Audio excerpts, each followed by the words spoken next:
4.5 months. I lived in the village for 4.5 months, slept on the floor, all that kind of stuff, 4.5 months. And in 4.5 months, I saw 3 things. I saw 3 things that this kid did every single day. Like, he actually stopped his day and practiced these 3 things because the community stopped their day and practiced every single day. And I remember thinking, that's it. This has got to be it. Came back to Melbourne. I wanted to go and tell everyone about this stuff, but I knew I couldn't turn up to a room full of intelligent, educated people and say, anyway, there's a boy in India, he does these things, you do it, then you'll be happy. Thanks very much for having me. So I went back to uni, so my point is here, I went back to uni, did my postgrad studies. It was about 5.5 hours, sorry, not hours, it's a very quick degree. It was 5.5 years is what I meant to say. That's how much sleep I've had the last couple of weeks. Oh my God. An amazing degree if you do 5.5 hours. It's 5.5 years, and all I did for the 5.5 years is look at the research that sat behind those 3 things. How's this? It turns out there's 40 years of research screaming at us. If we want to be happier, if we want to experience better mental health, if we want to help someone who has a mental illness, if we want to prevent it happening in the first place, and I look around the room, there's a lot of parents in here this morning, if we want to prevent it happening in the first place, we've got to start practicing these 3 things. So this morning's presentation for you all is, what are the 3 things? How do you practice them? And what happens to you when you do? They don't help hangovers, so I'm sorry, that's not going to help you at all. Very, very, very good for your mental health though. Okay, so a lot of you, I've just noticed quite a few of you are taking notes, which is fine. Please feel free, take notes, not a problem. Just know that all these slides are on our website. If you'd like to just sit back and listen, resilienceproject.com.au, there's a section which just says, actually it's a brand new website, I've got no idea where it is, but you'll find it, you look like you're HP people, you'll find it for sure. It says huge slides, that's where you find it. Okay, so here are the 3 things. So here are the 3 things. Actually, do you know what? That's very heavy, that story of my sister. I'm going to do something else. I'm going to show you a video in a second. I just want you to understand how quickly we can shift our emotion. One of the things we struggle with, especially young kids, is negative emotion. Now, negative emotion is good for us. We're meant to experience negative emotion. I'm not saying it's a bad thing, but too often we get caught in these spirals. We just can't get out of this negative emotion. There are 3 things you can do to shift the strength of your emotion. Music, exercise, and laughter. Remember the acronym MEL if you'd like. Music, exercise, MEL? Yes, MEL. Music, exercise, laughter. How's this? Within 7 seconds of listening to a song that you love, if you're experiencing a negative emotion, it weakens significantly. Or if you're experiencing a positive emotion, it strengthens significantly. Exercise, 30 seconds. If you do 30 seconds of exercise, a positive emotion will strengthen, a negative emotion will weaken. Just be very clear, if you want physical benefits, you'll need to do more than 30 seconds. So don't, so a couple of people going, oh, you beauty, I'm going for a 30-second run. This is to shift the strength of your emotion. And how's this? Laughter, the most powerful of all, because the second that you start laughing, it's instantaneous. The second you start laughing, emotion will shift for you. But that is also the hardest. If you can't sit there and go, oh, I don't feel good. Oh, well, I better start laughing. That's a bit more difficult. So I'm just going to do a quick experiment with you just to prove it. I'm going to show you a video in a second. Before the video starts, right now, I want you to think about an emotion you feel right now. Perhaps you really enjoy this stuff. Perhaps you like the wellbeing space and you feel a positive emotion because you're enjoying this. Maybe you know someone like my sister, so you're in a bit of a negative emotion right now, which is totally fine. Whatever the emotion is, think about it. What is your emotion? How strong is it? The second the video finishes, I want you to go back to the emotion. If it's a positive emotion, did it strengthen? Did a negative emotion weaken? Now, this will only work if you find this funny. If you don't find this video funny, this will be a very awkward 3.5 minutes for all of us. Okay, over to you guys. You, sir, at Pump 16 in Burbank. Yeah, the gentleman's singing. Really nice singing voice. Yeah, good morning, sir, at Pump 16. Hey, how you doing? Okay, how are you? You got a good voice. Oh, thank you. Yeah, do you do that professionally? No, just karaoke. Just karaoke? Yeah. Guess what, buddy? You came to the right gas pump. All right. I'll tell you what, we'll pay for your gasoline. Okay. How about a little karaoke from you? Okay, well, what you want? What do you got? Oh, I'm an 80s kid, so I like, Well, you're an 80s like guy. Bon Jovi. Bon Jovi? Yeah. Living on a Prayer? You want Living on a Prayer? Do you need the words? No, I know them, baby. Really? Yeah. Okay, everybody, here's Will with Living on a Prayer. Tommy used to work on the docks. You used to on strike. He down on his luck. It's tough.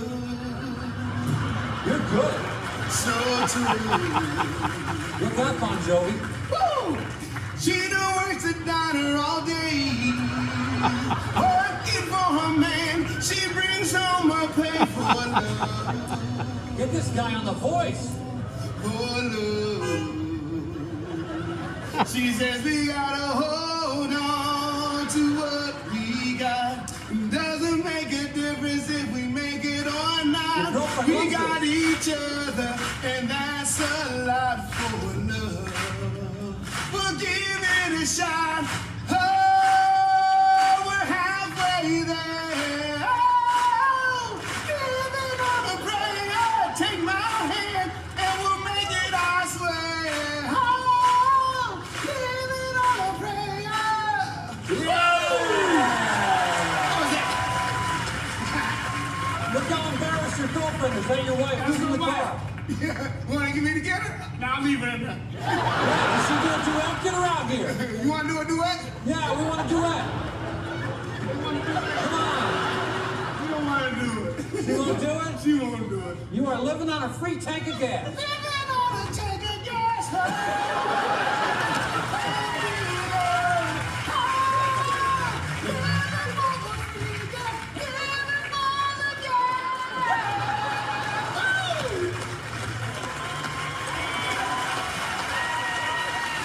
He's a great singer. Yeah, he's right there. Is it working? Can I see? I'm right here, man. What the hell? Oh, up there. Right there, look at that. Are you for real? It's live? Yeah, Pumpcast News. Oh my gosh. We can use a guest all over the country. Now, is this woman a singer too? Are you a singer? No. You sure?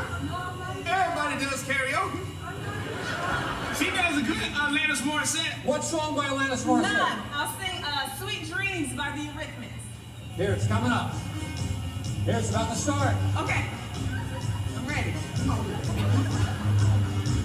Sweet dreams are made of this. Who am I to disagree? I travel the world and the seven seas. Everybody's looking for something. Some of them want to use you. Some of them want to get used by you. Some of them want to abuse you. Some of them want to be abused. Dance break.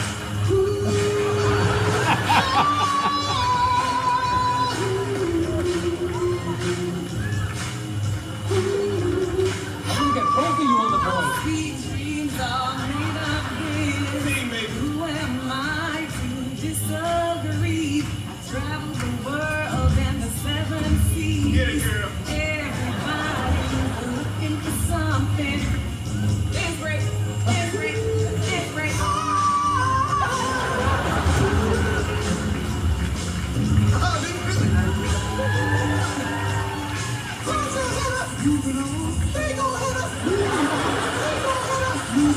He's giving you thunder.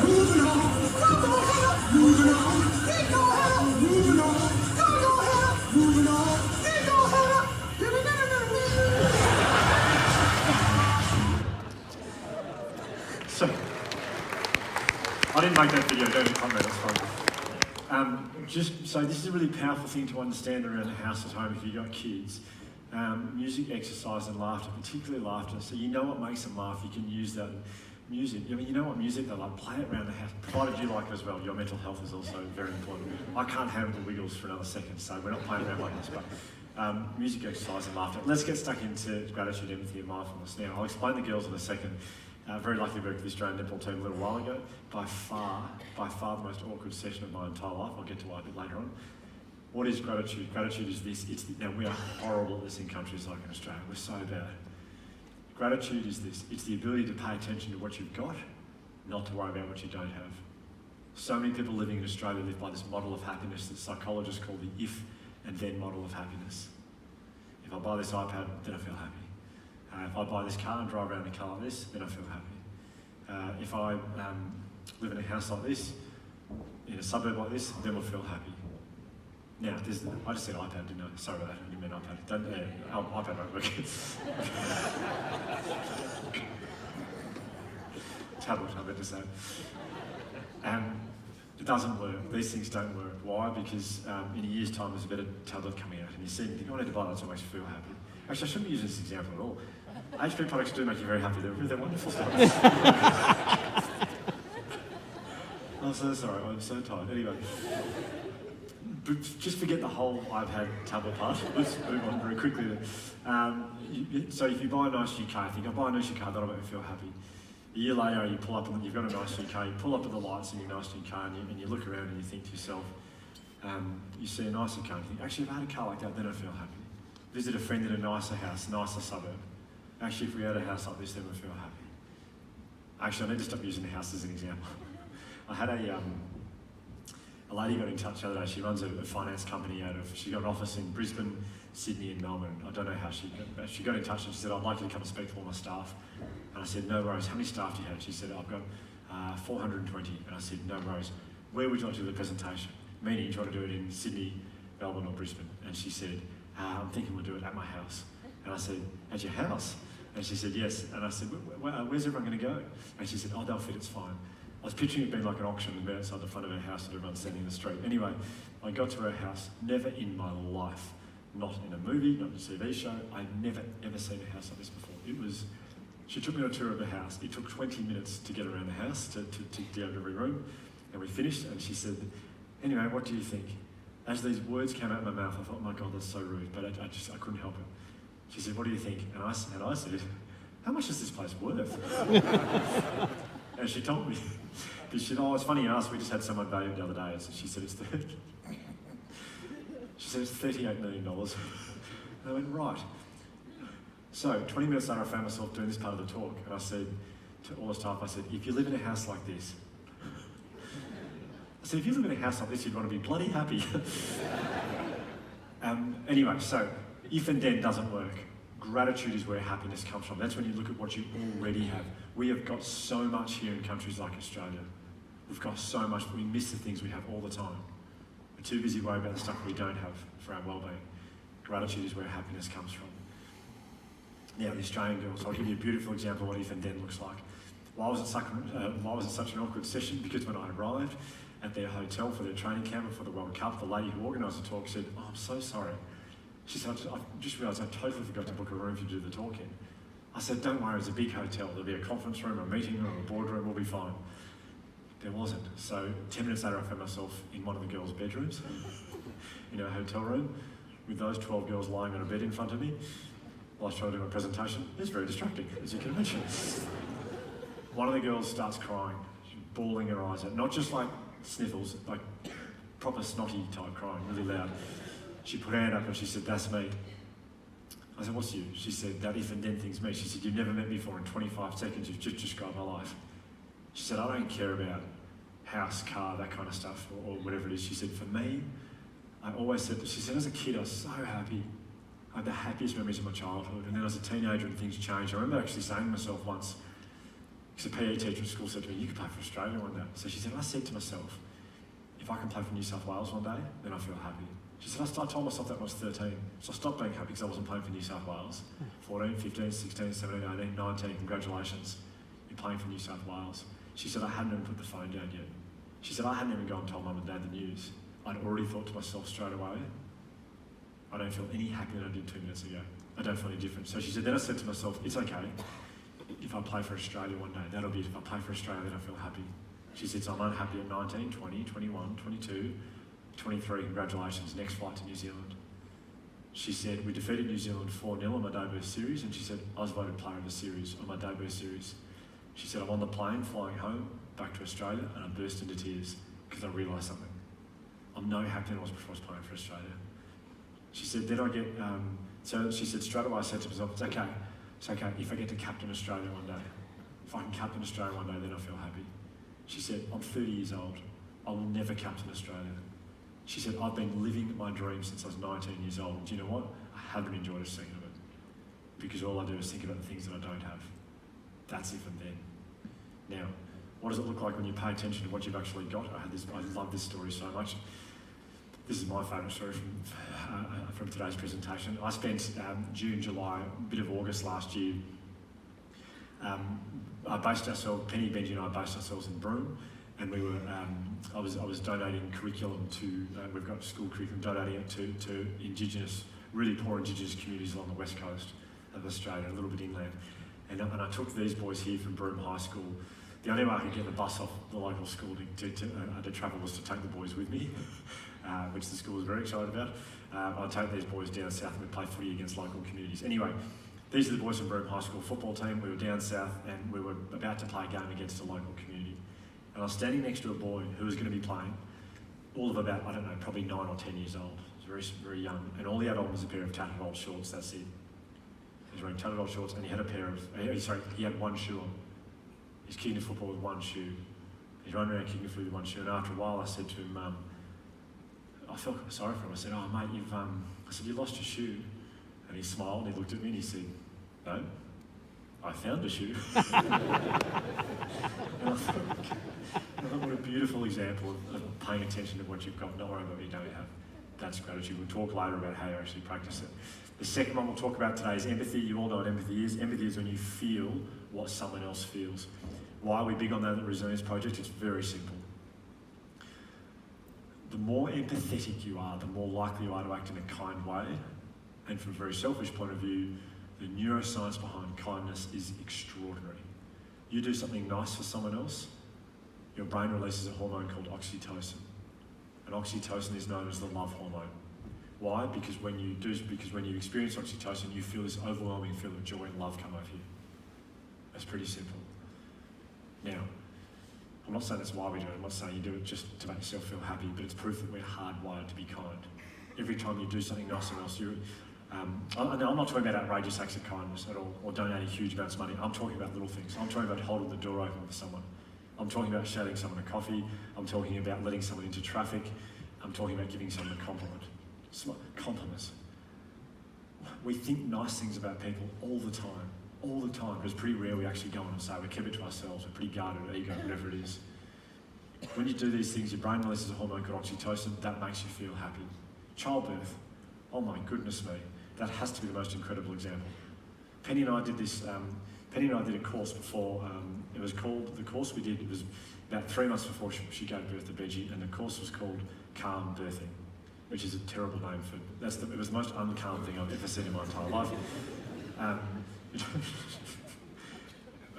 Actually has this, when we had Benji, there's an incredible story about oxytocin, this one. Anyway, so we have Benji, it was about a 25-hour labour, and there was quite a few complications along the way. Anyway, the course that we did, the terribly named Calm Birthing, what I took from it was this: the more involved I am, the more present I am for Penny, the easier it's going to be for her. And I thought, yeah, I love that. I'm all over this. I'm going to be so present. I'm going to be there for the whole time. I remember with a few hours left, I remember I was sort of hugging her and I was kind of getting the hair out of her face and while she's making some extraordinary noises. And the nurse and the midwife leant over and she said, "Hey Hugh." I said, "Yes." And she said, "We can see your son's head. We can actually see his head." And I said, "That's good." And she said, "Would you like to see?" And I said, "No, I'm fine here, thanks very much." And I hang on to Penny. And Penny said, "You will look at his head." And I said, "I am looking at his head right now." And I remember Penny, I'll be really honest, I still don't quite understand what I saw. Penny said, "Did you see him?" And I went, "Yes, he's very beautiful." Anyway, so a couple of hours on, I remember they rolled Penny into this sort of side-on position. She's on her side, and they rolled her onto me, actually. I remember going, "Oh, God, my back." I didn't say that, I just thought it should be very clear. Anyway, and then, so Penny gives birth a couple of hours after that, and the midwife grabs Benji, and he puts him on Penny's chest, and she actually grabbed my arm, and she put it around Benji. I didn't understand why at the time, but I was kind of hanging on to Benji as well. And I didn't notice this. The midwife rushes over to the wall, and on the wall there's a button, a big green button. I hadn't noticed it for the whole 25 hours we were there. All of a sudden it was the most obvious thing in the world. And she smashed it with the back of her fist. It was an emergency button. And she runs back. Sirens went off around the hospital. And I look up and we are absolutely surrounded by doctors. And one of the doctors grabbed me by the shirt because I was a little bit distracted by it. And he said, "You need to hang on to your son. You need to hang on to him." And I looked at Penny, it's because she was in and out of consciousness. It had been a pretty big complication as Benji was born. Tears streaming down her face as she's in and out of consciousness, and there's a surgeon there actually, they're literally scrubbing him right in front of us. He's about to perform the procedure. And Penny's looking at me in and out of consciousness, and she looks at me and she says, "This is the happiest I've ever felt in my entire life." She said, "I've never, ever, ever felt this happy before." And I remember thinking, really? She said, "I've never, ever felt this good before." And I was like, okay. And I looked up and the doctor looked at me and he had his little surgical mask thing on, and he took it off over his mouth and he pointed at me and he said, "This is the best example of oxytocin you will ever see." And I went, huh. So I actually know what I said. I talk about oxytocin every day of my life. I always go up and talk about it. And he said, "I know, I saw you a couple of months ago. I really enjoyed it. It's very good. Thanks very much." Now, you don't need to have a baby to experience oxytocin. When you do small things for people, your brain releases hormone and it makes you feel happy. Not why we do it, it's proof we're hardwired to be kind. Who showed me what empathy is about in the first place? It's a kid who sleeps on the side of the road. The little boy stuns him. By far the kindest person I've ever met. Recess or lunchtime, if he saw anyone by themselves, he's in grade 3, if he saw a year 8 boy by himself, straight up to him, "You all right? Do you want to come play with us?" If anyone was sick, he'd go past their mud hut after school, just checking you're all right. Loved holding the door open. That's why every single class I had with him for 4.5 months, he stood there, first one in class, holding the door open for everyone. I don't know where he learned this stuff, but I spoke at a conference for neurosurgeons the other day. Now, that is an intimidating audience, literally brain surgeons, and one of them put his hand up and he said, from our point of view, if you want to know why this kid is so happy, that's the reason. He said, gratitude, mindfulness, I like it, but this is the empathy, that's why. Because your brain doesn't, he said, your brain won't say to you, "Nah, you've done something kind, but you do sleep in a gutter and you don't know who your family is, so you don't get oxytocin." If you do something nice for someone else, you are rewarded straight away with oxytocin, and we don't do it enough these days. So caught up in our own world, our own devices. Devices are great, I'm not saying devices are good, but we can. I've actually got a section coming up which was originally named devices, but I've changed it to social media. But we've got to get better at looking out for each other. We're put on this earth to connect and to be part of tribes, all that kind of stuff, and we're disbanding our tribes very quickly, and we're all becoming all about me. We've got to get better at looking out for other people. Now, I've got a beautiful photo of this boy, stuns and looking really kind. I found it the other day and it's a beauty. Unfortunately, I want to show it to you so you can see how kind he just looks in this photo, but unfortunately I'm in the photo as well, and it was taken 11 years ago, so please bear that in mind. What I'm trying to say is look at him and not my hair, I think is probably the best way to put that.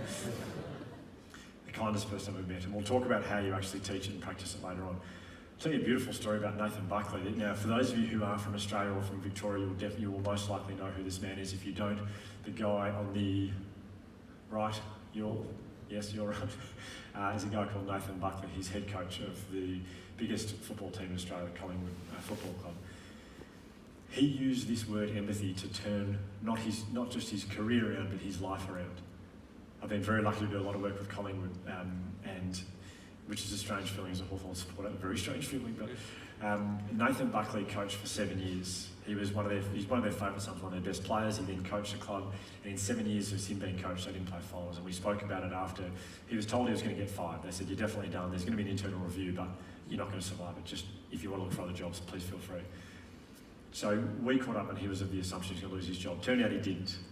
And I said, "What do you like to the players?" I said, "How do you carry yourself?" And he said, "I'm ruthless. They don't want a friend. They want a coach. I'm not their friend. I'm pretty full on with them. I'm not nice to them. I kind of," and I said, "How's that?" I didn't mean it in a nasty way, but I said, "How's that going for you?"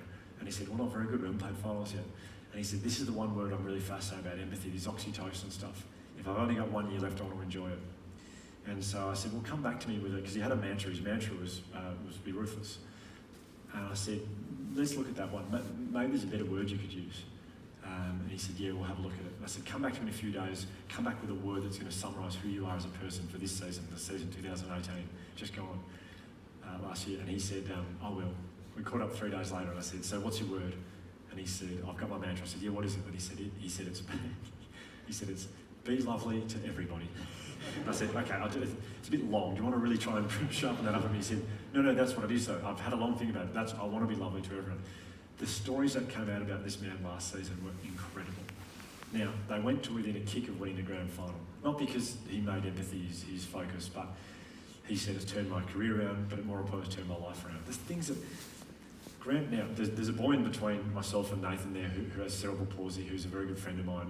He has hydrocephalus, too much fluid on his brain. He had a stroke when he was born. He's got 3 quite severe disabilities, and I know him through this program I used to work in. He's a Collingwood supporter. Nathan heard about him and said, I'd love to do something for him. I don't have time for that story today, but I will tell you this one very quickly. Grand final week last year, there's 10,000 people at the Holden Centre down the road watching Collingwood train, last training session before the grand final. And I was invited along, and I'm standing there watching training. Next to me was a man in a wheelchair, clearly terminally ill.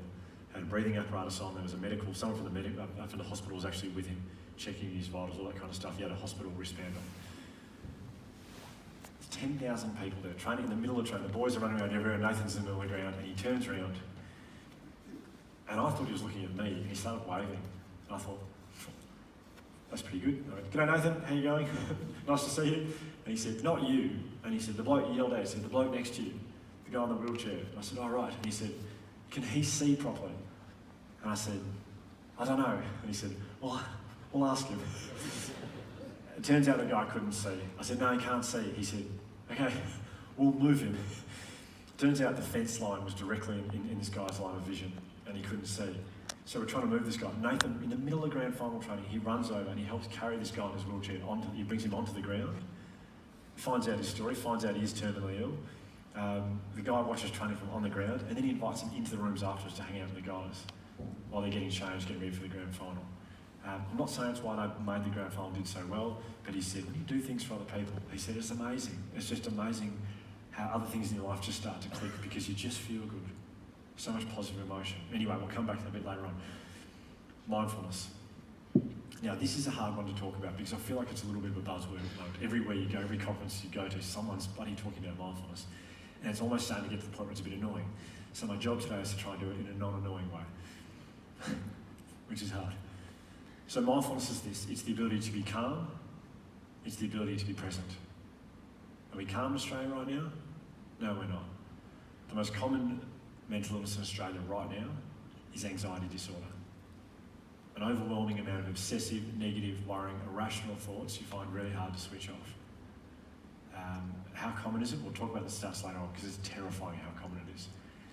If you have kids, this is a part you particularly need to pay attention to. Why? Because it's predicted in 6 years' time there'll be more adolescents in Australia with an anxiety disorder than without. That's how common it's becoming. So no, we're not calm in Australia. Are we calm in Australia right now?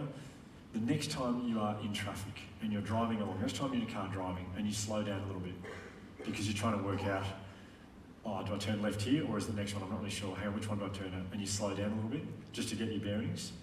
And I don't know, the person behind you is delayed by, 5 seconds. So the net result for that person is they'll arrive wherever they're going 5 seconds later. You watch how disproportionate the response is for the inconvenience caused to their life. It's disgusting the way we carry on in traffic at the moment. We're just so on edge. We are so on edge right now, so we are not calm. Are we present in Australia? No, we're not present. The research from Harvard tells us that in Australia we spend 49% of our day thinking about the future. And we spend 34% of our day thinking about the past. So that gives us 15%. That's 15% of our day where we are actually in the present moment for whatever it is we're doing. And that's really sad when you consider the percentage of our day we spend with our loved ones. We spend our whole time at work so we can be with our family. We get home, we're not really there. You know what that's like when something happens at work last minute, it's quite stressful. Get in the car, go home, or however you get home, and sitting around the dinner table and everyone's chatting. And you realise you're not listening to a word anyone's saying because you're busy drafting an email in your head for what you're going to say the next morning, whatever it is. Happens the other way around though. We're at work in a meeting. It's an important meeting. And our mind starts drifting towards issues in our relationship or at home or whatever it is. We are not good at being present and we need to work on that. How do we do that? It's mindfulness. Now, I'm not here to talk about sitting there with your legs crossed, hands in the air type stuff today. For me, well, that's a beautiful way of doing it, but it's not overly appealing to a lot of people. So I'm going to give you some more practical stuff you can do today if you've never done it before. Now, the girl on the screen. Now, anyone I talk about today, I do have permission for their stories, just so you're aware, but It was about 5 years ago now, or maybe 6 years ago, and I was in Ballarat doing a presentation at this girl's school. She bawled her eyes out. And I'm telling this story because a lot of you will have kids, so it's a nice one for you. Bawled her eyes out when I was talking about anxiety disorder. And I said, at the end, are you okay? She said, no, I'm not. She said, anxiety disorder has ruined my life. And I said, I'm so sorry to hear that. She said, every single morning in the car on the way to school, she said, I have a panic attack. She said, there's been, Mum and I counting 43 mornings in a row. I said, I am so sorry to hear that, it's awful. And she said, I give up, I can't do this anymore. And I said, look, I've just spent about an hour telling you how to practice gratitude, empathy and mindfulness. Can you do me a favour? I'm back here in 3 weeks' time. Can you please practice gratitude and mindfulness? Every night it'll take you about 10 minutes. I've told you how to do it. I'll be here in 3 weeks' time. This stuff takes a little while to start working, but just give it a go. And she said, yeah, I will, definitely. 3 weeks later, I turned up to her school. I parked in the staff car park and my beeper wasn't working. And so I wasn't watching where I was going. So I'm doing this, trying to get my car to lock. And I didn't see Taylor sprinting towards me behind me. She ran and she jumped on me, scared the living daylights out of me. But she wrapped her arms around me and she gave me a massive hug. And I'm a teacher, so I was very quick to go, off you get. That's just over there, thanks. Arms length, please. She said, I haven't had one. I said, what do you mean? She said, I haven't had a panic attack in the last 3 weeks. I had 43 mornings in a row, and I did what you told me to do, and I haven't had one since. My first thought was, that's a coincidence. Why? Because this stuff is not the silver bullet that bang fixes us like that. She said, I haven't had one. And I said, oh, right. Tell me what happened. She said, well, I did what you told me to do. I got in the car the next morning. I didn't feel that much different, but I just didn't have a panic attack. I said, oh, right. That's pretty amazing. She said, no, I just haven't had one. And I very much took the credit, but in my head I was thinking, it's got to be a coincidence. Her psychologist called me 2.5 weeks later, and she said, Hugh, it is the very reason the panic attacks have stopped for her. I said, it can't be. I said, this stuff isn't the silver bullet that fixes people. Her psychologist said, I didn't say she's fixed. I said, the panic attacks have stopped. This stuff, when you practice it, it reduces the severity of symptoms of mental illness very, very quickly. Very quickly. Not just for school kids. How's this one? It's an amazing story about a young man who, if you are from Victoria, you will definitely know. If you're from Australia, there's a good chance you'll know him. This young man here, his name is Dustin Martin. He plays football for Richmond Football Club. He practices these, I don't like using the word religiously, but I don't know how else to describe it. He practices these 3 things every single day. And I'll tell you why I know this. It's a beautiful story. Very lucky to work at Richmond Footy Club end of 2016. And I'd finished the presentation and we have these journals at the Resilience Project. We have a 21-day journal, or we have a 6-month journal. So you can actually start practicing this stuff nightly if you want a bit more explicit instruction on how to do it. And the club said, there's 40 players, please bring 40 journals. I said, no worries, I will. 40 journals sitting there. And I said, anyway, guys, nice to meet you all. Thanks for listening. There's a journal here, 1 each. If you want one, it's just enough for 1 each. Please take one on the way out. The players are walking out, lovely group of guys. Dustin Martin walks past, who's the best player, one of the best players in the competition, I should say. He grabbed 10 journals. He looked at me and he grabbed 10 journals and he walked off with 10 of them. And I was about to say, excuse me, don't take 10 journals. That means your friends miss out. But I find him very scary. So I said, excuse me, and he said, yes. And I said, it's very nice to meet you, Mr. Martin. Have a lovely day. And he walks off with his 10 journals, 10 21-day journals. And I didn't think too much of it after that. And then this happened, not a word of a lie.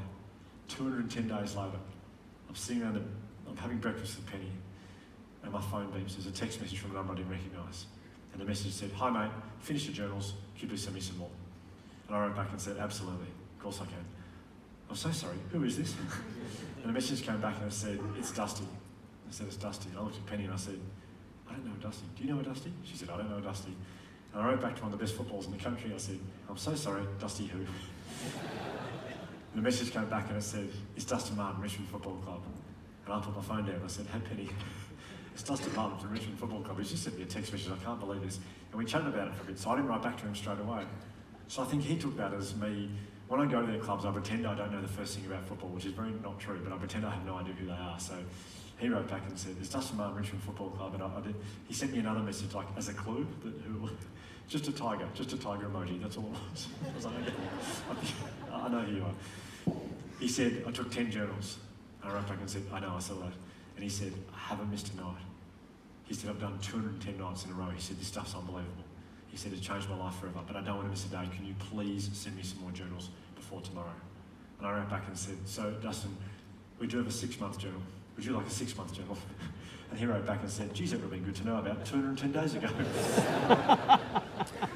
Dustin and I, he's an ambassador for Bonds, and so I spoke at Bonds the other day with him, and he revealed to everyone that, well, I didn't know this, he's a very private, very shy, very introverted person. On stage in front of everyone at Bonds, he looked at his watch and he did a calculation. He said, today's day 1086.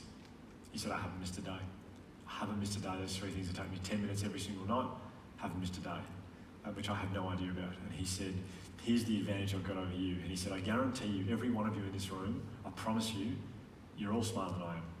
No questions asked, you're all smarter than I am. But here's what I've got, here's the advantage I've got over you guys. He said, I'm an elite sports person, and I know if you want to be good at something in life, you have to practice it. He said, my point is you can't walk out of here and go, oh, that makes sense, I'm going to be more grateful, more empathetic, more mindful. Yeah, cool, that sounds good.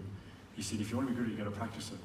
He said, when Hugh came to Richmond, I made a decision in that room when he was there. I thought, I want to be a better person. I want a better version of myself. I want to be happier. I want a better mental health. And I want to do it for the people in my life, the people who love me, the people who care for me. And that's why I made a commitment. It takes me 10 minutes every single day. He said, I'm addicted to it now. I love it. My point here is that some of you might be thinking, yeah, okay, I'll try and be more grateful. If you're not going to practice it, it's not going to work. It doesn't take too long. It's actually an enjoyable practice as well. When Dustin had done 500 days of gratitude, the Herald Sun got onto it. They wrote a very tacky article called Dustin's 500 Days of Dear Diary, whatever it was. Had a text message coming from someone else, Caitlin Bassett, the captain of the Australian netball team, and she said, Dusty's done 500 days, has he? And I said, yes, he has. And she said, please tell him that's cute. I said, what do you mean? She said, I'm up to day 1,260. And I said, okay, so it's not a competition, just to be very clear. I'm very happy for you though. Yeah, it's not just for elite sports people. How's this one? My little brother Josh. Here he is here. My little brother Josh has used this stuff to enormous effect in his life. A very happy person, my brother, unbelievably happy. Well, he was, and then something changed. Not that, I'm not saying that he got married and then he stopped being happy. That's what it looks like. I grabbed it. He just got married. Oh God, I need to change that photo. He just got married the other day, very proud of him, so I love that photo. My brother, very happy person, and he went to live in Bangladesh. He's a photographer with the United Nations, and he ran a project over there, really full-on stuff. I'll do this pretty quickly, but there was a slum community in Dhaka, and there was a brothel there over in the slum, and the girls who were born into the brothel, when they reach puberty, so I'm talking about 10, 11, 12, 13 years old, they are forced to start working. They are literally forced to start working. And when they start working in the brothel, they actually kick their mums out. And so their mums disown them through shame. It is horrendous stuff. Anyway, the UN built a school right next to this brothel, and the aim was for the girls to get education so they could snap the cycle. It was a beautiful thing to do, and my brother was asked to capture what was going on. He came back from Bangladesh 15 months later, a totally different person. I don't like using the word broken, but I think it's the best way to describe him. Such a happy person, all of a sudden he'd experienced some trauma, and everything changed for him. He came back to Melbourne, and it took us a while to work out he was struggling, and when we did, he went to a psychologist, and the psychologist said, you need to start practicing mindfulness.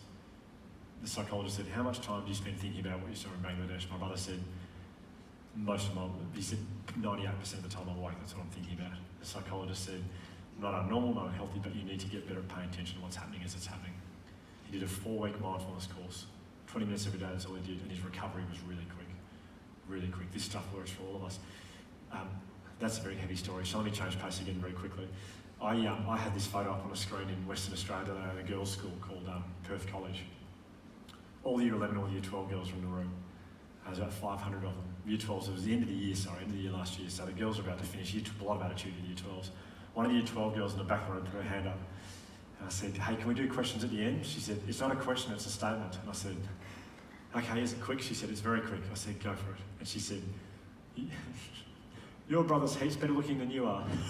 And I said, thank you, I'm very aware of that. I've been aware of that for a long time. We'll move on. A few weeks later, I found myself at Mum and Dad's house.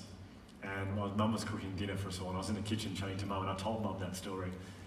I think in hindsight, I was just fishing for something for Mum to make myself feel a little bit better about myself. This is what my own mother said. My own mum said, it's so funny you say that. And And I said, is it? Why is that funny? She said, I've just been going through your photo albums of you guys as when you were kids growing up. She said, just with you having Benji now and Josh getting married, I'm very nostalgic. And I said, so why is that funny? She said, what?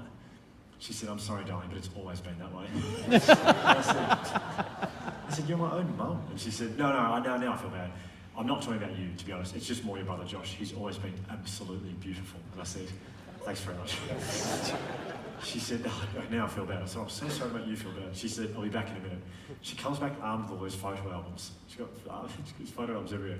She spreads them out at the table and she said to me, she said, have a look at your brother when he was a baby. She said, look how beautiful he was. She said, have you ever seen anything so beautiful? And I said, I guess he is beautiful. And she said, and here's you at the same age.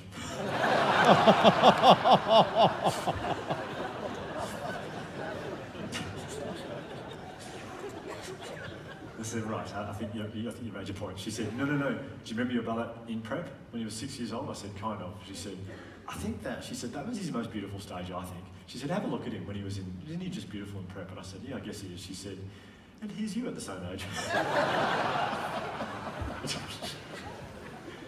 I said, Mum, like, you weren't even, look at our hair, you weren't even trying with me. Like, I said, there's just a big chunk missing. I'm like, what did you do? So, if you're wondering why I've had to practice resilience my entire life, this is why.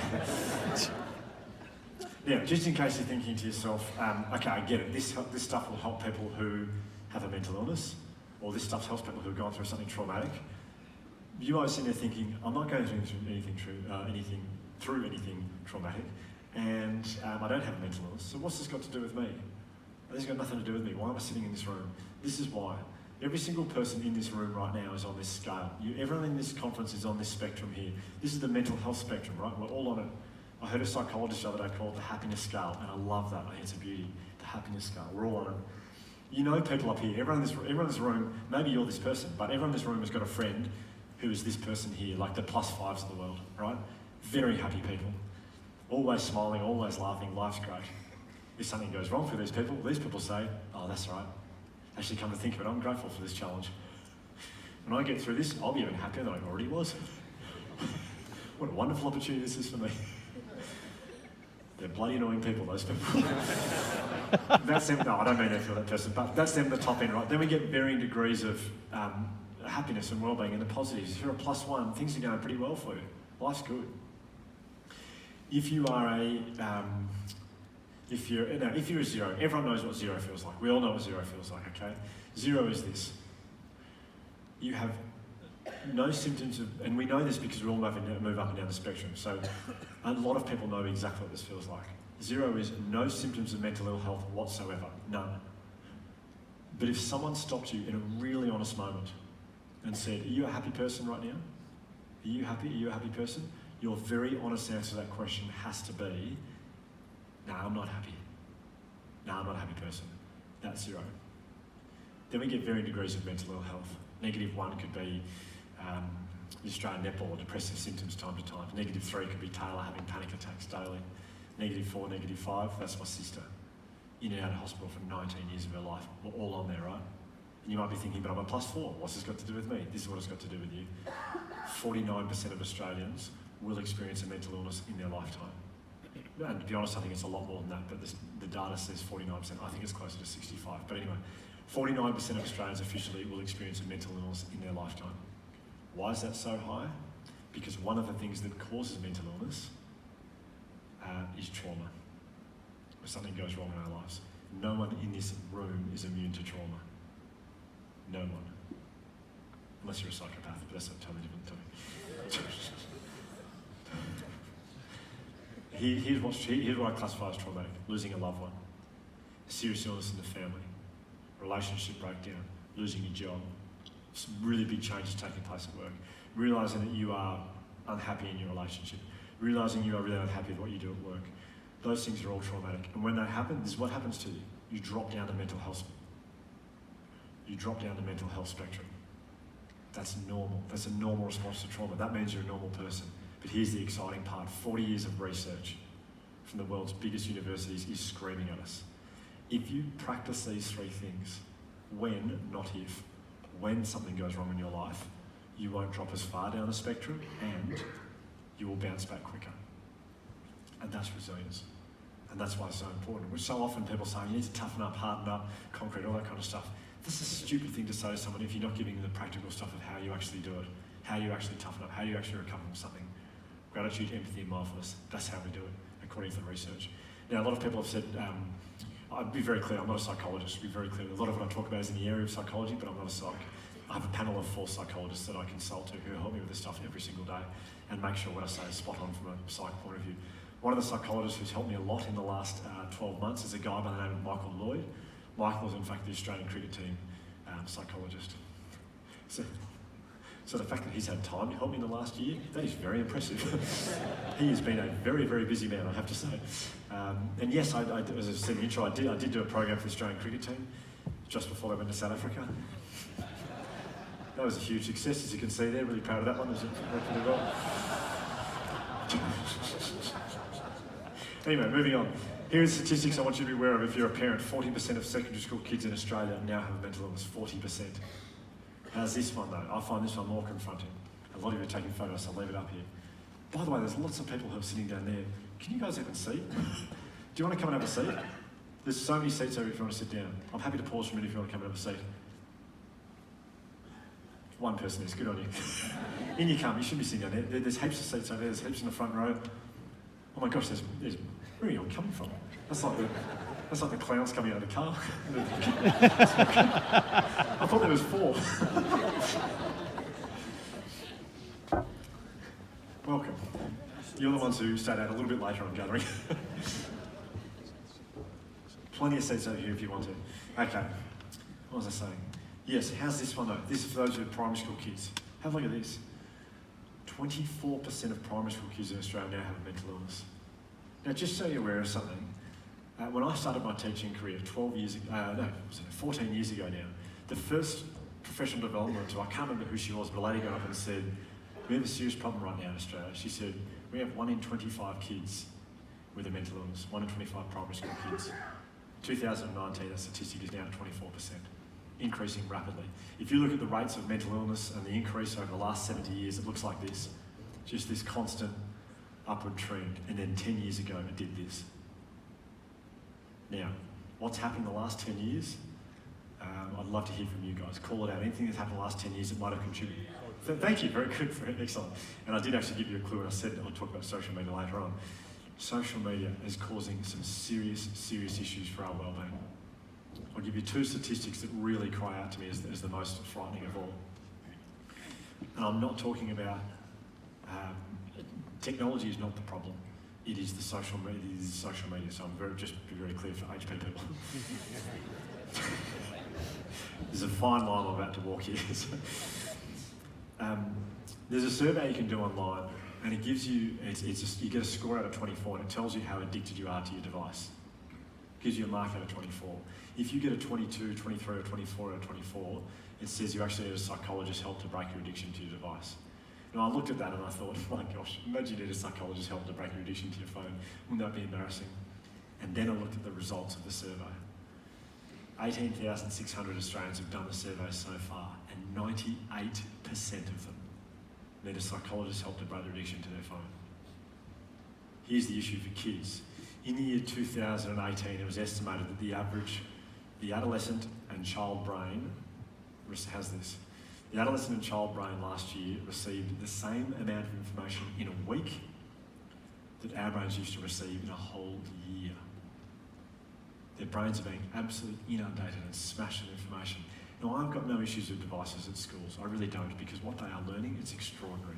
When you and I were doing projects in primary school, everyone in the class was doing the same project. You'd go to the library and all the books were gone, and you might get to copy the first paragraph of a book and then trace a picture, and that's what you learned. These days, what these kids are learning is remarkable. They get online and they've got, if they're doing, I don't know, the Gold Rush, they can watch videos in the Gold Rush, they can read diggers' journals, whatever they want, they find it. It's remarkable. My issue is when they get home, the amount of time they're spending on a device. Here's the biggest problem. Kids are never bored anymore. Kids are meant to be bored. It's good for them. Why? Because when you're bored, you learn to be creative. When we were bored growing up, we had to be creative to kill the boredom. We learned so much through that. These days, we stick something like we stick a social media or whatever it is in front of our kids' faces. they're not bored anymore, but they're not learning to be creative. All of you in this room, I'm tipping you're pretty creative people. You learned that when you were bored. Kids are never bored anymore. It's a big problem. So the biggest issue I have though is social media. That's what we're addicted to. We're picking up our phones more often. That's what we're looking at. Now I realise I'm in front of an IT crowd, so you're aware of what's happening here. So I don't need to go into the details too far. A lot of this stuff, Sam Harris and a guy called Tristan Harris, who's head of ethics at Google, and Sam Harris is a neuroscientist, have done a lot of work exposing the things that we probably shouldn't be doing on social media that we are. When I say us, not us, but people who design social media platforms. What's an example? Facebook. I'm going to start with Facebook. Now, Facebook have 1,000 employees at Facebook whose full-time job is addiction. So that's all they do, is work out ways to make us addicted to Facebook. Here's two things they're doing which I find very unethical. Number one, and a lot of you might know this already, so I'm sorry if I'm going over. When you click on the Facebook little icon, you'll notice that Facebook doesn't come up straight away. There's a little bit of a pause. It's about a 2-second pause. It says loading, and there's a circle spinning around in the middle of the screen. That delay is deliberate. If you check WhatsApp, your text messages, whatever you click on, it comes up straight away. You do that on Facebook, there's a 2-second delay. That delay has a name given to by psychologists. It's called delayed scheduled reward. Where did they get it from? They got it from the pokies, the slot machines. Pull the lever down, circle spins around for a little bit, then your number comes up with the reward. When you're waiting in that little moment, you get a hit of dopamine. Anyone who's addicted to the pokies, the slot machines, they're addicted to the delay that takes place. Facebook have built the exact same thing in on Facebook. Go on Facebook, circle spins around, then your notifications come up with a reward. Now, that's fine for us as adults. We can deal with that. But kids, it's illegal for kids to play the pokies. Why? Because their brains don't stand a chance against delay scheduled reward. They don't stand a chance. They'll get addicted straight away. Facebook built it into their app knowing that they have kids checking it every single day. They've written loading so it looks like it's just they're so unethical. We've got kids really young getting addicted at a young age. How's this one? Facebook worked this out through their research. If you are lying down, you are less likely to exit Facebook. Well, I'll give you more specific. You will spend 11 minutes longer in Facebook if you're lying down as opposed to standing up or walking around. So Facebook went, okay, how do we get them in the morning? Let's get them before they go to bed in the morning. How do we do that? They did research on you. They used the GPS in your phone. As soon as your phone moved around in the morning, they went, oh, they're awake. They did that for 6 weeks. They worked out your average wake-up time. And now, 20 minutes before your average wake-up time, they're sending you a handful of notifications. All you want to do when you get up in the morning is check your calendar, turn your alarm clock off, pick up your phone, 3 notifications from Facebook, you have a look, and bang, they've got you because you're lying down. Have you noticed in the last 2 years, they're not notifications from your friends at 6:30 in the morning anymore. They're from Facebook, anniversaries, memories, birthdays. They're all included as an excuse to send you something before you get out of bed in the morning, and it works. How's this? The most common emotion anyone experiences after 10 minutes or more on social media, the most common emotion? Regret. That makes sense. I've never spent 20 minutes on Facebook and gone, that was fantastic. Never makes us feel good. We keep picking up and going back to it. Why? Because they've worked out how to get us stuck in there. What Instagram are doing right now is just pure evil. They're actually delaying likes. So if you like it, I don't have time to go into this, but what Instagram are doing is really evil. So if you're thinking, yeah, I reckon I spend too much time on my phone. Now, granted, with your work, you probably need to spend a lot of time on your phone. I get that. And if you're at this conference, it's a big part of your life. I understand that. But if you feel like you are spending too much time and it's getting in the way of your family time, and you're with your family, you keep picking up your phone, you're checking email. Emails do the same thing. Google does the same thing. If you've got Gmail, it'll say you've got emails, and you go to click on them. They don't come up straight away. There's a pause, and they all come flooding in. And it's like a win at the pokies. They don't say you've got 10 new emails. They say you've got 1, 2, 3, 4, 5, 6, 7, 8, 9, 10. Just like a win at the pokies. You're using all the same addictive features. If you're thinking, yep, I need to part with my phone a little bit more, here are 4 bits of advice from me. Number 1. You need to remove Facebook from your phone. Well, no, you don't have to do whatever you want, but here's my advice. Just try this. For a week, just get Facebook off your phone and just check it on your laptop, just to see what happens. Now, I'm giving this advice because from first-hand experience, it works. On the 2nd of June last year, I did this. 2nd of June, I removed it from my phone. I haven't checked Facebook since. Not because I'm trying not to. I wasn't making a concerted effort not to. I just haven't checked it. It's amazing how quickly you realise once you get it off your phone that what we waste our time looking at on Facebook is absolute garbage. It's crap what we look at. We're going to look back on this 10 years of our life and go, my gosh, the amount of hours I wasted looking at The example of how bad, if someone came up to you and wanted to show you in real life what they put up there to share, you would say, oh, that's okay. I don't need to say that, thank you.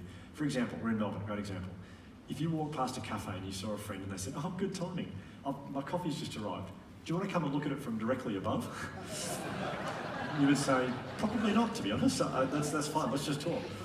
They're the things we look at. So just try it, see how often you check it. For me, it's hardly ever. Well, it hasn't been once since. The second one, all notifications off. Now, you know this because you're in this industry, but that's kind of a trick to suck us back into the app. That's all it is. That's all notifications are. They're a trick. It's called how do these social media, you know this, but it's called the attention economy. The more time we spend in the app, the more money they can make with advertising. So their job is, once we exit the app, is to get us back in as soon as possible. That's their job. Get them back as soon. How do they do it? Push notifications. Turn them off. Right now, we don't even decide when we check our phone, really, if we're being honest. Our phone decides for us. That's the wrong way around. We should be deciding. So get the notifications off your phone, and you decide when you check your email. You decide when you check your Facebook. How's this? There's research done from Adelaide University. Every single time you get a notification, no matter what the app is, you get a little, your stress hormone will spike. I don't know how many notifications you get a day, but if you've got them all on, I don't know, it could be 50 or 60. You don't need 50, 60 little pangs of anxiety throughout your day. Turn them off and you decide when you check, not the other way around. How's this one? This has been a really powerful one for me. Rearrange your home screen. Only have things on your home screen that are not... Right now on your home screen, you've probably got the apps you check most throughout the day. Chances are they're the ones you're addicted to, okay? It's efficient having them there, but really when you think about how much time, just move them across. I'm not saying delete all the social media ones, put them 5 or 6 screens across, and all you should have on your home screen is apps that are good for you and not addictive. Here's my home screen, and yes, it's a picture of Benji. It's taken a year ago, this one, but I just love this photo. It just, in the morning, it takes him a long time to work out where he is, and who we are, but here he is there. That's my home screen. That's all I've got on my HP phone.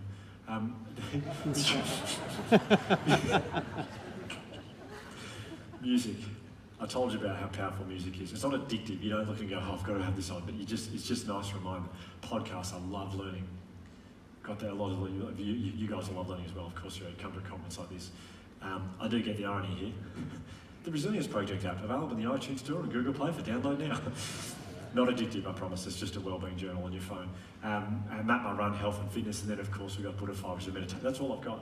And I don't have notifications. Every single time I pick up my phone, that is all I see. Nothing sucks me into my phone. I put it away straight away. If I want to get to social media apps, it's 6 screens across. Literally 6 screens to swipe across. Here it is. And I've created my own folder, which is called, which I've called Regret, just as a reminder. You can name your own folders. I didn't know you could do that. By the way, Penny came to see me do a talk. Where were we? Where was it? I can't remember.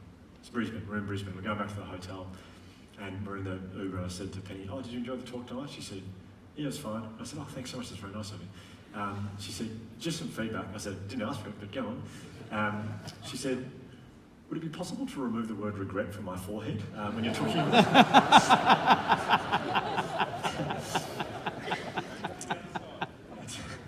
Yes, I think I need to, yeah. I don't want to put it on Benji, said that's even worse. Here's my last bit of advice from you. Disconnect from your device so you can reconnect to what's important. This is what I mean by that. I'm not saying just as a throwaway line. Try this. When you leave the house, how often, this is what we do when we leave the house. We go, right, have I got my phone? Have I got my keys? Have I got my wallet?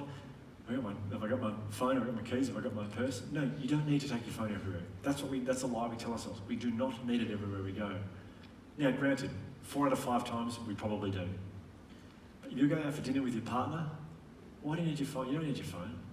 If you're going out for dinner with your family, you don't need your phone. If you're going to the park with your kids, definitely don't need your phone. It's really sad when you see parents at the park just like this the whole time. Now, I'm not having to go to anyone because I've done it as well. I do it as well. So it's just sad when that's what we're meant to, that's the time we got with them. Be there with them. Don't get sucked into this. But it's too hard. I used to say to myself, I'm not going to check my device. But I just would. Leave it at home. If you don't need it, leave it. Someone said to me the other day, but what if something happens at the park? If something happens at the park, there'll be someone within 3 metres who does have a phone, and they've probably filmed it as well, so you've got footage of it as well, so you can watch it. I'll give you an example of what's important. I went to the pub the other night with a mate, and I was leaving the house, and I went, no, do I need my phone? I probably don't. He's very reliable. I know he'll be there. I left my phone at home. Got to the pub, very quiet night. It was a Wednesday night at the pub, and we're sitting at the bar chatting, not many other people there. And he said, I'm going to go to the toilet. He went to the toilet. What do we do? The second we're alone, bang, went for my phone. I went, oh, I'm doing that annoying thing to leave my phone at home. So I didn't have my phone on me, right? And so I sat there and I felt like a bit of a weirdo just sitting there flicking me and stuff. And I was thinking, what did we used to do before phones to not look weird when we were by ourselves? And I couldn't remember. So the barman was right there next to me. So I spoke to him because he was right there. And I said, oh, quiet night tonight? And he said, it is. I said, you must love that. And he said, to be honest, I wish I prefer it being busy. I said, why? And he said, I'm just going through I'm going through a breakup at the moment, and when it's really busy, I don't think about it, and I love that. I get to switch off my breakup, but yeah, when it's really quiet, I can't get it out of my head, and it's just, I wish it was busy. And so we spoke for about probably 2 minutes about his breakup, and then my mate came back and we chatted to him about it, and we talked about it. And then after 5 minutes, he went, anyway, I'll leave you guys alone, you didn't come here to talk about my breakup, and he goes over and serves someone else. That guy, that barman, he desperately needed that connection at that moment. He needed to talk about it. But I guarantee if I had my device with me right now, there's no way we would have talked. There's no way. If he wanted to talk about his breakup, he literally would have to leant over and gone, excuse me, do you want to talk about my breakup? We were put on this earth to connect. We're meant to be there for each other. But these phones that we carry us all the time, they're getting in the way of our connections. So if you don't need it, leave it at home. Just see how you go with it. Okay, I've gone on about that for way too long, especially at a tech conference. So, gratitude. How do you practice gratitude? By the way, this is this boy's school. That's come up a bit funny. We've actually had to change my slides across to different formats, so I'm sorry that's come up a bit, but that's the school there, you can kind of see it. There's a view from the mountains, you can see that a little bit better. That's the school I lived at for 4.5 months. Kids said to me first recess, do you want to see our playground? I said, I'd love to see a playground. Took me here. They said, have a look, and they pointed over their shoulders. I didn't look at their faces. I looked at the swings. So I thought they were saying, look how bad this is. All we've got is broken swings and a seesaw for 150 kids. But then I looked at their faces and I realised something. These kids are actually saying, hey sir, check this out. They loved their play equipment. Why? Because they were very good at paying attention to what they had. They didn't worry about what they didn't have. That's gratitude. When you look at what you've got. Some people say, no, but they don't know what they don't have. That's why they like that. Not true. The local high school has amazing play equipment and they walk past it every single day. When they get to school, you can't get near this. Kids swarming all over it, inventing their own very strange and very dangerous games on these swings. How do you actually practice gratitude? How do you become like that? This little boy, Stunson, he taught me. Stunson taught me how to practice gratitude. Every single time he saw something he was grateful for, he would stop and he'd point to it. And I'd say, what is it, Stunson? And he'd say, this. I'd say, sorry, do you mean this? And he'd say, yes, this. And I'd say, no, this. And he'd say, yes, this. I'd say, tongue between your teeth, push the air through. That's how you make the vent noise. And he would go, and I go, that's it. So, this. And he would go, this. And I'd go, I don't know what to do. For example, his shoes. How's this? When he tied up his shoelaces, I would walk past him tying up his shoelaces. Hey, sir, this. What he was saying was, I got shoes on my feet. How lucky am I? By the way, when he was in grade 1, he grew out of his shoes. They're too small for him. He can't afford new shoes. What did he do? He got a pair of scissors and he cut the end of his shoes off. His toes are now sticking this far outside the end of his shoes. That far. Doesn't bother him. Hey, sir, this. I got shoes on my feet. How lucky am I? Lots of the kids here don't have shoes. Having fun with his friends at lunchtime. Sir, this person. At lunch, he couldn't afford to bring lunch to school. We cooked rice for him every day. Without phone, walk past the staff room, pop his head in and go, this. What he was saying was, I get lunch here every day. That's how, now, I'm not saying you guys run around saying this everywhere, that's not what I'm saying. Well, having said that, I remember telling the Melbourne Storm boys this story, a football club down the road, and I told a very scary group of men, but I told them the story. They got so excited. They started poking each other in the head very forcefully, going, this, during the story. I'd say, guys, can you just calm down a little bit? They were so excited. I said, look, do you guys want to do the disc challenge? They said, what's the disc challenge? In my head, I'm thinking, well, it's an activity I usually reserve for primary school kids, but you guys are very excitable, so if you know someone from the Melbourne Storm, please do not pass that story. I shouldn't have said that. I'm very tired and I definitely shouldn't have said that, so they're a very lovely, scary group of men, so let's get that in here. They said, what's the disc challenge? I said, boys, for the next 24 hours, if you see something you are truly grateful for, something you love having in your life, I don't care where you are or who you're with, I want you to stop, I want you to point to it, I just want you to say this. They got so excited. The session finished, they left the room, I could hear them dissing everything in the changing rooms. And I'm packing up my laptop, so I'm finished taking the cords out, and I turn around. One of the players who said, please don't tell them it was me, one of the players is standing there right in the middle of the room. He's a very well-known player from Queensland. Well, I stayed, anyway, I shouldn't go any further. He's standing right there, and I said, can I help you? And he said, just want to show you something. I said, what is it? He grabbed his football jumper. He lifted up as high as he possibly could, and he showed me the most ridiculous six-pack I had ever seen in my entire life. And I thought, well, this is strange. And he just went, Des. Not just the NRL boys, had a beauty in the AFL not too long ago. The captain of Collingwood Football Club put up this post the other day, well, a few years ago now, but his comment was just this moment, #gratitude. I said to him, is that about my little friend Stunzen, the boy in India? And he said, what else would it be? I said, Scott, I told you this story 4 years ago. And he said, yes. And I'm like anyone else you speak to. I'm very good at paying attention to the negatives. Your little friend, he made me realise what we should be doing is paying attention to the little stuff that happens every day that's so very enjoyable because we're surrounded by it. He said, by the way, I'm living my dream. I'm living my dream. I'm surrounded by incredible stuff, and I hadn't noticed it until I heard the story of your friend. If you're barrack for Collingwood, you'll love this one. Adam Treloar on his wrist every single game. He actually writes the word "dis" every single game. And he said, every single time I catch myself being anxious, being nervous, being worried, or a negative emotion, I tap my wrist, and I say to myself, you are blessed. I said, I like to be playing AFL footy. He said, no, you are blessed. You live in Australia. Food, water, shelter, you get all that stuff. I remind myself during games if I get stressed, which is really nice. I'm not saying write this on your wrist, that's not how you practice gratitude. Here is the best way for you to practice gratitude. You write down 3 things that went well for you at the end of the day. That's it. You record 3 things that went well for you. Not 3 things you're grateful for. You'll get bored if you do that because you'll just think of food, water, house, family, car, job, all that kind of stuff. What are 3 things that went well for me today? That's it. Pretty powerful. If you do this, now you can write it on the shower screen door, you can write it in a journal next to your bed, you can discuss it with the kids over the dinner table. This is what happens to you if you do it for 21 days. It's amazing the change that comes over you. Not that you don't get massive arms all of a sudden. You rewire your brain to start scanning the world for the positives. You become 3 times more likely to notice a positive than a negative. That makes you a happier person, that boosts your mental health significantly. It only takes 21 days. Billy's there because Billy and his family have been doing this for 5 years now. They have a jar on the kitchen table. They have post-it notes around the table. The kids, when they get home from school, they write on the post-it note what went well for them. They put it in the jar over the dinner table, they pull them out and read them. Oh, cool. Billy's wife, Nicole, said the other day, we're a totally different family now.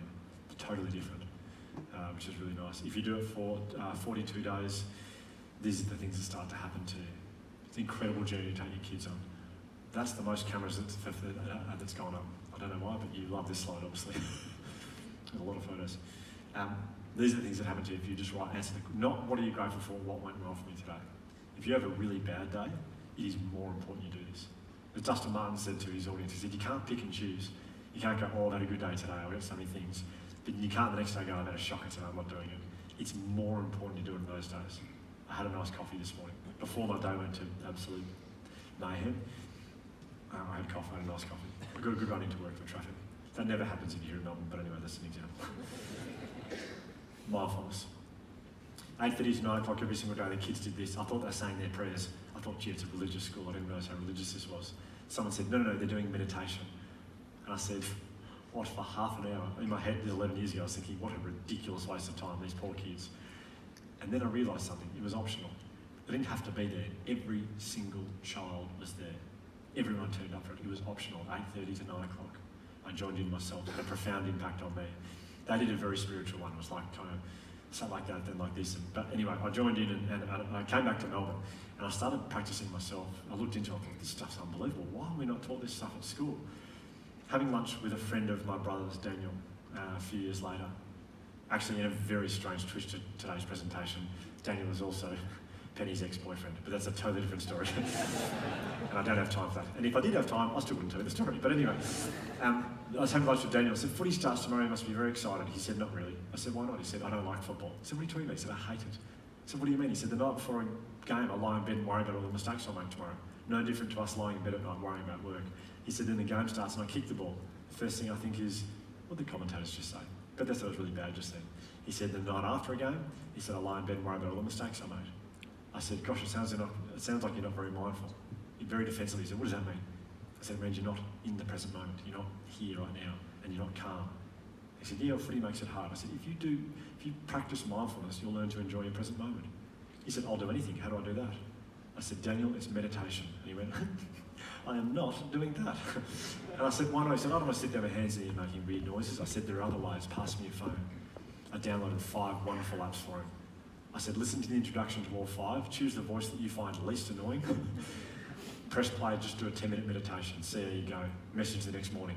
that's the best night's sleep I've ever had the night before a game. I wrote back, that's a coincidence. I said, you cannot do one meditation and go, good, that's me sorted, I'm mindful forever. He said, I get it. That year, Daniel did 20 minutes every day that season. That year, Daniel had never finished in the top 10 of the best and fairest in 8 years of his career at Richmond. And on average, he got reported twice a season for striking because he was on edge. That year, Daniel won the best and fairest for Richmond. That year, he did not get reported once. Channel 7 did a show on it. I said, it's unbelievable, what's happened? He said, meditation. He says, the happiest I've been since I was a school kid. Because I spend time every day thinking about what's happening right now. It's so calming. I don't have time to show you all 5 apps, I'm very much out of time. I'll just show you my favourite app for meditation. It's called the Resilience Project, available at the iTunes. No, here's why I like ours, okay? This is why I do like ours. So the best in the world, I'll be really honest with you, is Calm and Headspace and Buddhify. They're the leaders, they're amazing. Calm, Buddhify, Headspace. They're very expensive, but they're very, very good. They have very strong accents from UK and from the US. And if you're like me when I'm listening to it, there's nothing wrong with an accent, but I find myself going, that's funny how they say that word. And I think, no, that's not my fault. Stop thinking about their accent. And I get really distracted by their accents. So when we created ours, we made it a lot more Australian. It's not like, g'day guys, let's do a minnow. It's not that Australian. That'd be extremely Australian. Not that much so. But anyway, there if you want it. All ages, our meditations from 4 up. They're age specific from 4 all the way up as old as you want. Actually, sorry, you don't need to sit there with an app doing a meditation. Do things more mindfully throughout your day. We have a puppy. We got a puppy the other day. It's easily the stupidest thing we've ever done, but we've got a dog at home. And I walk him every single morning, a lap of the block. And all I do when I walk a lap of the block is I concentrate on what I can hear. I pay attention to what I can hear. I don't take my phone with me and I can hear the wind rustling in the bushes, and I can hear cars, I can hear the train, I can hear kids' voices, I can hear the dog breathing. That's all I do is think about what I can hear in that very moment. That's doing something more mindfully. When I put Benji to bed at night, we've got it down to 3 hours and 15 minutes. The whole routine. So we put him down at 7, he falls asleep around. Yeah, it's funny for you, yeah. He falls asleep around. It was maniacal laughter, that was. Evil. He goes to sleep at about 10:15, right? When I know he's about to go to sleep, this is what happens. He can't say Benji, he calls himself Binny. He says, hey Dada. He goes, pat Binny, pat Binny. He lies down and pat his head, and he looks at me as he's falling asleep.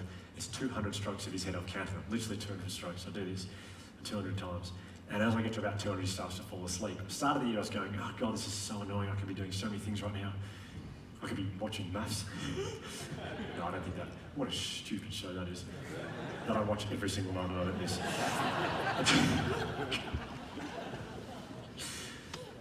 Sunday and Monday nights are going to be extraordinary. Stupid show. I love so much. So I'm patting Benji's head, right? And I go, right, it's going to take 200. This is all I do. I think about what his hair feels like in my hands. It takes 5 minutes. It's all I think about. And I'm very present for that. And I love it. It's 5 minutes of mindfulness. So anyway, the point is, do things more mindfully throughout your day. Let me finish with this story. I've got 43 seconds left. That's not me having an extraordinary countdown in my head. I've got the countdown in front of me right here. Just in case you think this guy's a genius. 36 seconds. Kindest person I met. First day I walked into his classroom, I smashed my head on his door, stuns in the blue t-shirt, and really hurt. Next day I walked back to the classroom, he's underneath the doorway, a big smile on his face, pointing the doorway. I said, what are you pointing at? He said, have a look. He'd found an old cloth or an old rag. I don't know where he found it from. He'd filled it with leaves and sand, he'd wrap around the doorway to create padding for me, just in case I smashed my head again. And I said, is that for me? And he said, yesterday was very bad. I said, it was, thank you. Always doing things for other people. Here's how we teach people this. We model it. We just model it every single day. Be someone who holds the door open for people. Be someone who lets someone into traffic.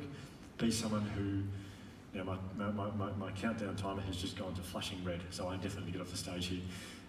Be someone who shout people coffee. Here's something you can do from today.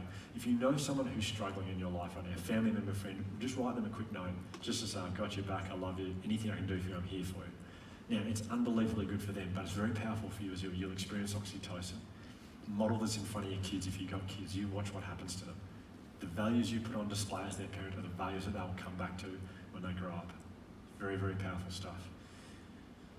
My sister was 28 years old. I flew to Los Angeles where she lives. I told her about gratitude, empathy, and mindfulness. She was back in hospital again. Because I'm her older brother, she didn't listen to a word that I said. I flew back to Melbourne thinking that's a very big waste of time and money. 3 weeks later, my phone rings at 5:30 in the morning. I wasn't going to answer, but it was Georgia. So I picked it up and I said, Georgia, are you okay? And she said, I'm amazing. I said, what's happened? She said, I have just met the most incredible guy. And I said, okay. It's 5:30 in the morning. That's the last thing I want to talk about at 5:30 in the morning, trust me. She said, no, you'd love him. I said, why? She said, he's a psychologist. I said, and? She said, he has just taught me the 3 most incredible things. I said, oh, has he? What are they? She said, slightly different wording, but she said, gratitude, compassion, and mindfulness. I said, did he really? She said, this stuff's amazing. When you practice it, what happens is it improves your mental health. I said, is that the case? She said, yeah, there's a thing called the mental health spectrum. We're all on it. I said, oh, is there? She said, I'm going to practice this stuff every day. I said, that's a good idea. 6 months later, my sister's mental illness, gone completely. After 19 years. 19 years in and out of hospital. My sister's mental illness, gone completely. Every day she writes down 3 things that went well for her in a journal before she goes to bed at night. Every morning she wakes up, she has a 10-minute meditation. Once a week she goes to the commissioning flats nearby. I think they call them the projects in LA, and she helps design murals for the kids to paint so they can brighten up their spaces and their lives. 6 months later, my sister's mental illness is gone completely. Now, I'll be very honest, this is not the silver bullet that magically fixes us all. On the mental health spectrum, my sister is now a 0. She's a 0, but we'll take that. My mum, my dad, my brother, myself, because for 19 years she's a -4, -5. This is the stuff that the research and the science says boosts our mental health, and it's the stuff that this boy taught me, who sleeps on the side of the road every single day, which I just find extraordinary. It has been an absolute pleasure to speak to you all today. We do have our diaries online. If you'd like to purchase one for yourself or a family member, resilienceproject.com.au. Again, I don't know where, but I'm sure you'll find them. But I never know whether to finish this slide or not. I think I will. Having said social media is a problem, we're very much on social media.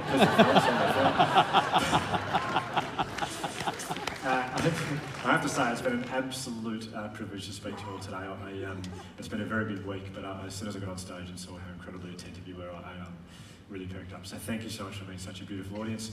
I hope you enjoy the rest of your conference. Thank you for HP. Thank you so much for having me along. What an incredible... I'm going to stop talking. I'm way over time. Thanks so much. Enjoy the rest of your day.